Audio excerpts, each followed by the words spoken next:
Thanks everyone. Another week and another 2-minute bite on a very relevant sustainability topic. If you look at a 24-hour cycle of a typical urban resident, where do you think most of the time is spent? The answer is indoor spaces. In this episode number 14 of Sus 360 Bytes, let's explore how these spaces can become live examples of sustainability.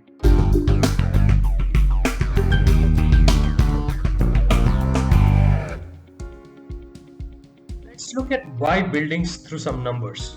In India, they account for 40% energy use, 30% raw material use, 20% water use, 20% land use, and they also generate 30% of solid waste and 20% of water effluents. Big numbers, those. Also, the sector is responsible for 24% of Indian annual CO2 emissions, contributing to global warming and poor air quality. I don't think we need reason beyond that. Now that it's clearly established, let's look at what causes carbon footprint through the buildings. The carbon footprint in any campus is of two types: embodied carbon, that is the amount of carbon emitted during the making of the campus, and operational carbon, which is the amount of carbon emitted during the operational or in-use phase of the building. Ideally, one should have considered carbon footprint while the campus is being designed. Having said that, there is still a lot to achieve in an existing built campus. With that clarity on why and what, it's important to understand where can the concept of green buildings be relevant.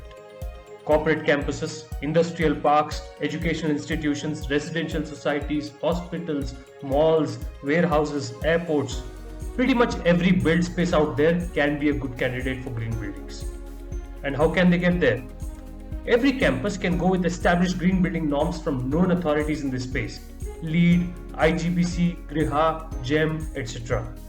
These norms cover land use, energy, water, waste, green cover, air, comfort, among other topics. There are also specific norms for specific type of buildings, example educational campuses. Each of these bodies issues certificates for the green buildings by conducting independent audits and rating the campuses on various parameters. With that, we wrap up this episode of Sus 360 Bytes. We'll catch up again in a week's time. Till then, stay safe and keep sending in your suggestions and support.